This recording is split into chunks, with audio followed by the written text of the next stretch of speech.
YouTube land, There doing another action figure review. Now I'm doing something in a little bit of a different space because it is so big, or at least the box is. This is the Spinmasters. I think it was released 2024, or I don't think it's 2025.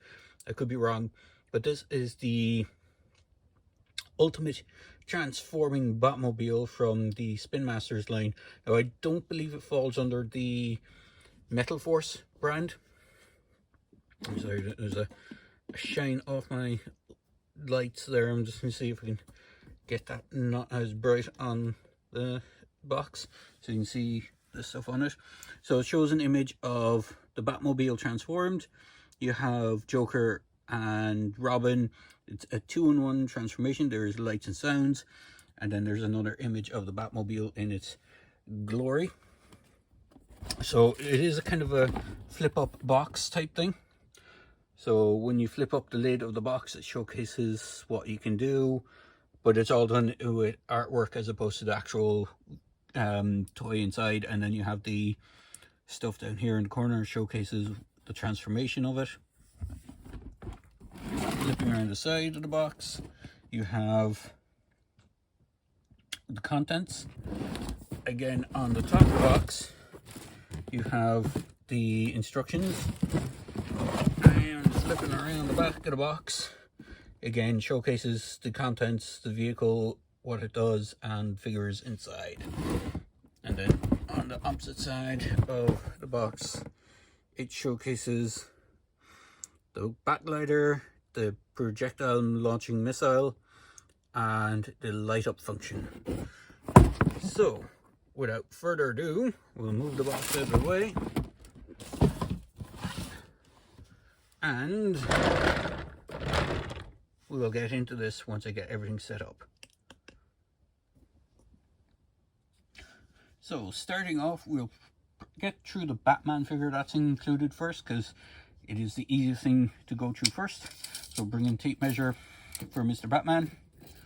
He stands in and around the 4-inch mark, which is the standard scale for these kind of play sets that they do. He is pretty much just a basic repaint of the single carded Batman, and this is also the one that came with one of the previous, I think it came with the glider set, and it also came with a couple of other, it's been packed in a few times. It is a repaint of this version.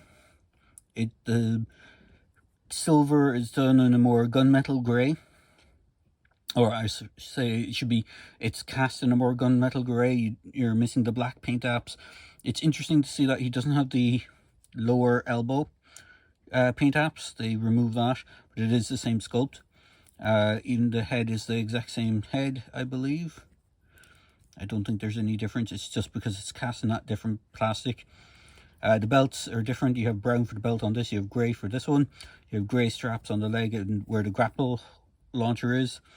On this version, the grapple launcher was kind of double coloured. It had small bit of grey and then brown for the leather holster. And then the batarangs and the gas grenades up the top are not painted. Again, same on the back. You have the big peg hole thing, so if you have any of the backpack pieces, you can actually fit one of them onto them. In fact, the peg hole does come into play with the actual play set itself. So we'll get him to stand up there if he wants to play ball, and we'll get into the play set momentarily. So we'll get into the play set. We'll do tape measure of it first. So I just bring it a little bit more into the shot. Sorry about the mess in the background, but because this thing is so big, I have to change where I normally do my reviews. So from front to back, it's around 16 inches, thereabouts. It is, widest part is the wheel hubs. So the wheel hubs are around, is it 10? Just under 10 inches. And then the height, now you probably won't be able to see it from here. The height to the tip of this wing strut on the back of the cannon, So just bring that in. That's the highest point on this, and that brings it up to 9 inches. Without this big cannon piece, which is removable, it's one of the pieces you have to assemble when you get it out of the box. It is a bit smaller.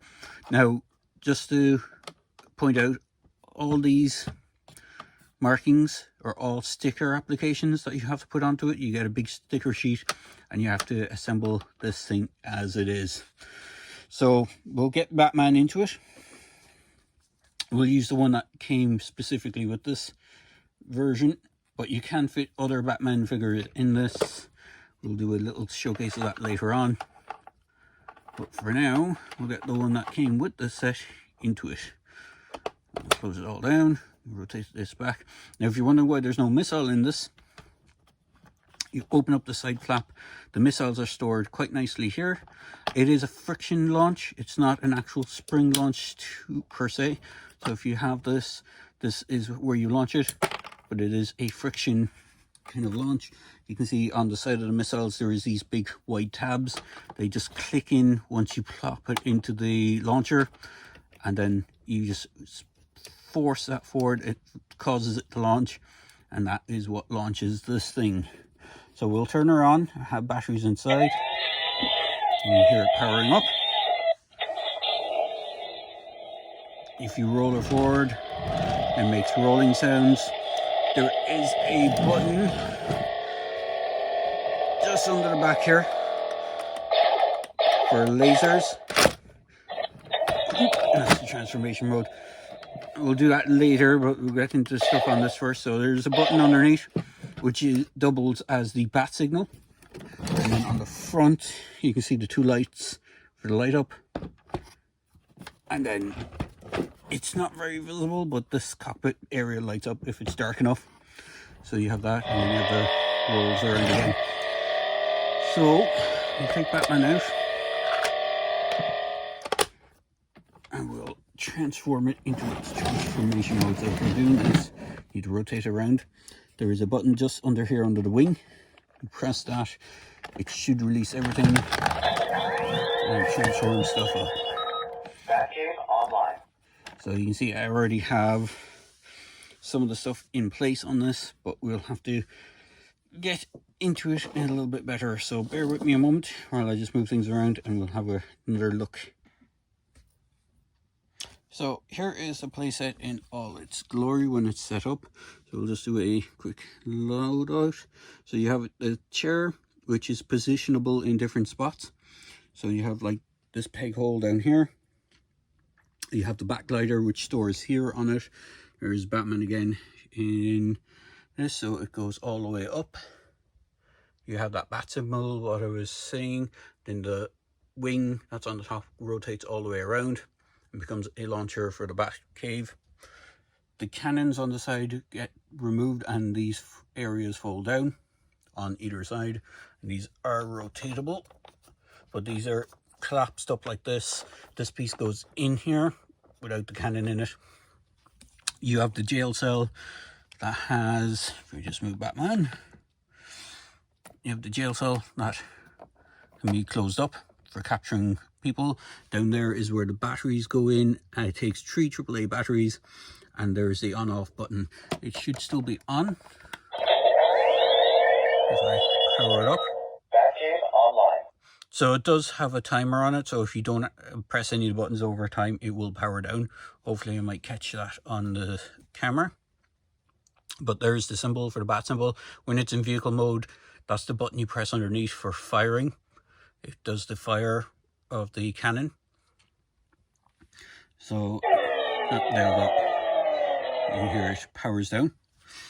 So when you're putting it in storage mode, I'm actually going to put Batman into this thing because it is where the peg hole on his back is utilized. Sorry if I'm flopping the camera around. I'm trying to do this one-handed. So there is a peg hole up here for Batman to sit in this. So if we power this back up again. Batcave online. The Joker is loose. Villains beware. Red alert. Danger detected. Ready for transformation. Connecting.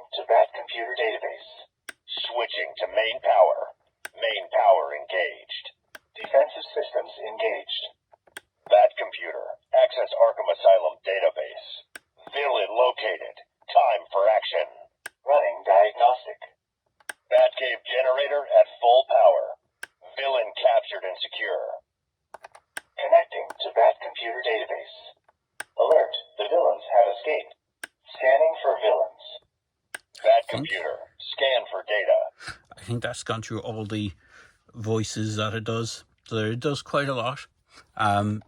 There is the catch up here, that's what holds it together. And then... Crime doesn't stand a chance. Alright, I don't think I heard that one. Villain located. Time for action. It has a good few voices and stuff like that. So if I move down here, there is grapple hooks. So there's 2 sets of them. This is the one that I took out. This is the way they come, kind of all neatly tied into a small location here. And there is various points, as it powers down, there's various points here, like these holes that you hook. The idea is you hook these on and you string it down through one of the ones down here. It gives you a zip line, and when you take the glider off, so the glider utilizes that back peg, and there is 2 hooks on the glider.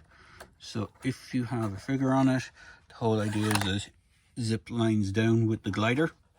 Obviously if you have the figure on it, it probably goes faster, but it just gives you an idea of how it works. So it is quite an interesting way of doing this. So you can use this with pretty much any of the Spinmaster figures. So just pop the pegs. So on the side here where the figure puts his hands, there is indents here, and the idea is you plug them that into that, and that's where the glider sits when it's not being used. So it is quite nice that there is storage. We'll get one of the villains to chuck in the jail cell. So we get this is the more modern style version of Joker, but it can, if you have 2 villains, so we'll get Joker. It is quite wide. I know this guy's quite slim, but if we'll get Riddler here as well. So if you have 2 figures, it can fairly fit the 2 kind of basic human size stuff. Figures that are bigger, like Bane, obviously he's going to take up more space. Clayface I don't think will fit because he's a big chunky figure. I think he's quite wide, and I think he's taller than the actual jail cell. As you see, they're just about, take this out, off again, hopefully they won't fall out. They're just about head height to the top of it, so anything taller than that will not fit. Man-Bat probably won't fit either because of his wingspan, but for the most part you have like a good repertoire of villains that should be able to fit in. As I said, that chair is positionable. Now you can collapse this whole thing with Batman in the chair. He doesn't seem to affect it too much, because when I opened this up originally, I've had it cut for a day or 2, so I've been messing around with it, and I actually had a Batman stored in there. But we'll put the chair back in for the moment. We'll get it all folded up and put away, and then we'll put it back into vehicle mode so we can compare it to some of the other Batmobiles and see the different sizing and see how they stack up with other Batmobiles. I'm just going to take this off screen and fold it back up, and we'll get it back into its vehicle mode. Oh, I should point out just before I fold it back into vehicle mode, the release button is here to release this piece down. So it does lock in place, and then that's how it transforms it back into the vehicle mode. Obviously you need to push some of the bits in, but it will go back into vehicle mode. Oh, another thing, when it's in vehicle mode, there is actually another button, which is this bat symbol here on just below the cockpit. Villains beware. And it goes through the Take same... to the streets. Reroute power to the main thrusters. Crime doesn't stand a chance. The Joker is loose. Defensive systems engaged. Ready for transformation. So it has another bunch of different sound effects and voices for when it's in this mode as well. So here we have it alongside the very first Spinmasters Batmobile they did for this line. And you can see the size difference. It is quite big and quite large and quite wide compared to it. It still has some of the design aspects, in the sense that you have the wheels that kind of protrude out from the front, and the wings and the bat symbols. Obviously, does this one have the same bat symbols on it? I can't remember if it does. It doesn't seem to have it on them. But this is the kind of normal. Batmobile that they did. They've done some gimmick ones where they did the tech one, which has the panels that open and the cockpit that closes, and then there's another one of these it's almost like a larger version of this that has a jail cell in the back of it that can be used for capturing villains. And then there's the next one, which I'll bring in a second and do a comparison of, which is the big giant transforming Batwing Batmobile combo thing, which is huge, which is why I need this big space again to do this recording. So bear with me a moment. I'm going to grab that and bring it in. So here it is alongside that massive transforming mech bat suit, Batwing. It's like a 3-in-1 Batwing transforming. This thing is also electronic, so if I turn on the power up for it. Batmobile online. Running transformation. Alert. Defensive systems engaged. You have kind of similar audio and probably very similar in the line of action sounds and stuff like that. Weapon systems online. Sorry, I just have to move because it's so awkward, but you can see it in villains detected. So you have the same villains detected. For villains. Batmobile online. Alert. So I'm going to transform this back into its two components off screen, and so you can see the Batmobile section of it next to this. So bear with me a moment, I'm going to do that. So here is that Batmech. The combining one, the Batwing Batmobile combining with that Batmobile. You can see it has very similar color palettes and the logos. The Bat logos are pretty much the same. The added gimmick with this one is has a launching bike that Batman can ride. Obviously this is not a different Batman to the one that's in here. In fact, I did swap out this Batman that came with this Batmobile to one of the new kind of grey black suits, just so you can see one of them in there. But it is very kind of has similar design cues again, and it is quite a big set, so it will take up a lot of space if you're planning on getting one of these. Now, I picked this up in Smith's when it initially came out. I think it was around 50 or 60 euros. It's now reduced to 25, which is why I waited to pick it up, because it is quite nice. It is worth 25. I just didn't think it was quite worth the 60-70 price point it came out in at, but I bided my time and picked it up, hence why it's been around a small while. It is quite a nice set, so I do recommend picking one of these up if you're a big Batman fan. It does have a lot of play features, but if you're a fan of just the actual design of this Batmobile, it's actually quite cool. It is quite chunky. Batman does look a little dwarfed in it, but it's because it's a transformation thing. It does make a good display piece when it's in the Bat Cave function, so it is what it is. I'll just close that down so you can see the lids again. The one thing that's annoying with this one is that when the bike is out of it, there's nothing inside the cockpit, so there's no control section or anything like this. This one does kind of have that similar issue. You can't see any buttons or anything for Batman to press, but he does sit in there quite nicely. So there you go, guys. I'm going to wrap this up here. I hope you don't mind the weird angles for the camera and the mess in the background, because as I said, it's a big chunky thing. It's bigger than my standard recording studio or review stage that I usually do my reviews on, so it is quite nice and I do recommend it. What I'll do is I'll throw a link to the Smith's site, so if you're local and you want to pick one up, you might be able to do so. Otherwise, it's probably Amazon or eBay for picking one of these up. So there you go. I hope you enjoyed watching this to the end. As always, I hope you have a nice day, and thanks for watching, and have a great one. Cheers, folks.